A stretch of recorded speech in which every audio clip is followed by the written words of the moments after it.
Oi, gente, a paz do Senhor. Hoje vim aqui trazer mais uma palavra de Deus para o seu coração. E hoje eu vou falar um pouquinho sobre Salomão. Bom, Salomão, ele é filho de Davi. E ele foi um rei que teve um início muito bom, mas que infelizmente ao longo da vida dele ele teve algumas atitudes os quais fizeram com que ele não terminasse tão bem assim. Por quê? Eu vou explicar para você o contexto. Seu pai, Davi, foi um ótimo rei. Então quando ele morre, quem assume é Salomão. E aí, um certo dia, Deus chega para Salomão e fala: Salomão, me pede alguma coisa.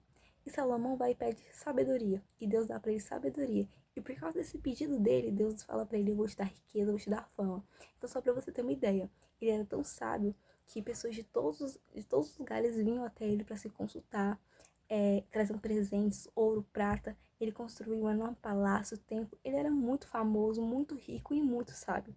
Então, assim, mas Deus no capítulo 11 de Primeira Reis, faz um alerta para eles ali, para o povo de Israel, para que eles não se casassem com mulheres estrangeiras. Por quê? Porque as outras nações, cada um tinha um deus, eles sacrificavam para esses deuses, construíam altares, então eles viviam na idolatria. E o único povo ali de Israel, o único Deus de Israel era Deus, o Deus, nosso Deus. Então Deus não queria que o povo de Israel se contaminasse com essas outras nações, com esses outros deuses. Então ele fez esse alerta: não se casem com essas mulheres estrangeiras. O que Salomão fez? Salomão tinha várias mulheres. A Bíblia diz que ele tinha tipo 1000 mulheres. E ele se envolveu sim com mulheres estrangeiras. E ele acabou tendo seu coração desviado para a idolatria. Então, assim, gente, quando um rei ali que governa a nação tem atitude ruim, o povo também vai acabar sofrendo com as consequências dessas atitudes ruins. O que acontece? A partir do momento em que Salomão teve seu coração desviado para a idolatria, Deus falou para ele: eu estou tirando o reino de você, o governo das suas mãos. Então, assim, Salomão foi o último rei o qual governou Israel unida. Por quê? Porque depois que veio outros reis, Israel foi dividida. Então tinha o reino do norte e o reino do sul. O reino do norte era as 10 tribos e o reino do sul ficou com as 2 tribos. Ou seja, Israel foi dividida. Ficou tipo Israel e Judá, que era mais comum assim pra se dizer.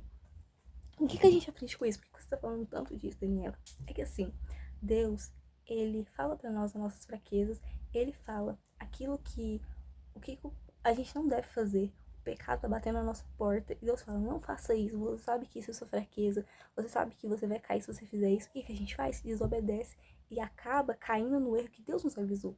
Deus nos avisa dos nossos erros. E a gente precisa se atentar a isso. A gente sabe qual é a nossa fraqueza, a gente sabe onde a gente peca, onde a gente cai. Então Deus tem nos avisado, por quê? Porque Ele sabe lá no futuro. E às vezes a gente desobedece Ele, faz coisas que Ele fala pra gente não fazer, mas Deus sabe de todas as coisas. E é como a Bíblia diz: o pecado está batendo na porta. A gente escolhe se a gente vai abrir ou não. Então, assim, gente, que a gente possa ver o exemplo de Salomão, do que ele cometeu, do que ele fez, e não fazer igual. Por quê? Ele sabia o que ele não devia fazer, mas ele fez e acabou caindo, mesmo começando tão bem. E é como eu já disse várias vezes, não importa como você começa, o que importa é como você termina.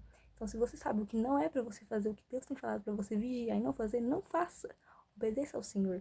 Faça aquilo que Ele tem mandado, não aquilo que Ele não tem mandado. Porque a gente sabe as nossas fraquezas, as nossas dificuldades. É isso que eu tenho para dizer, gente.